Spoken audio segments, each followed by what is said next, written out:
le don de la moelle osseuse.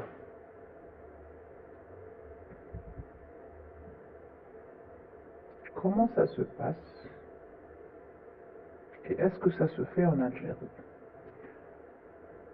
C'est ce qu'on va voir tout de suite. Allez-y. Assalamu alaikum wa rahmatullahi ta'ala wa barakatuh. On commence par un article Liberté d'Alger, donc sur le don de la moelle osseuse en Algérie. Donc on va parler donc des alternatives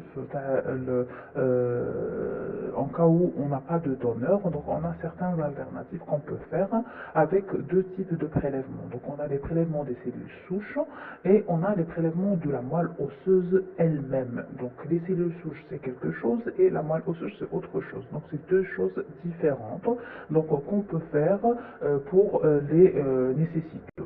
On trouve la moelle osseuse dans le crâne, le sternum, les vertèbres, le bassin, le fémur et l'humérus.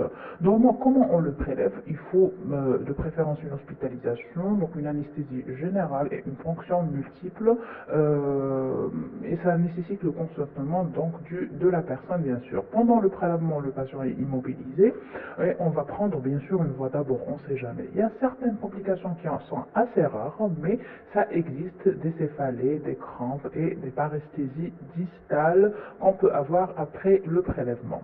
Donc la qualité du donneur doit être appréciée bien avant, donc entre 18 et 50 ans, donc il doit être fidèle et informé, il doit être volontaire et il doit être en bien santé. Il est anonyme généralement. Donc je vous ai mis ici la chaîne du don et de la greffe de la moelle osseuse et des cellules souches. C'est juste pour à titre informatif. Voilà, donc pourquoi c'est les hommes qui donnent plus que les femmes? Parce que leur qualité de moelle donc, est disponible, elle est généralement plus faible. Et pour les femmes, bien sûr, le problème d'immunisation lié aux grossesses pour les femmes et les femmes sont plus nombreuses à se porter volontaires. Euh, mais c'est les hommes qui sont prélevés le plus par rapport aux femmes. Pourquoi? On a dit les deux raisons, on les a dit, ce sont la qualité de la moelle et le problème d'immunisation avec les grossesses. Voilà pour la vidéo d'aujourd'hui.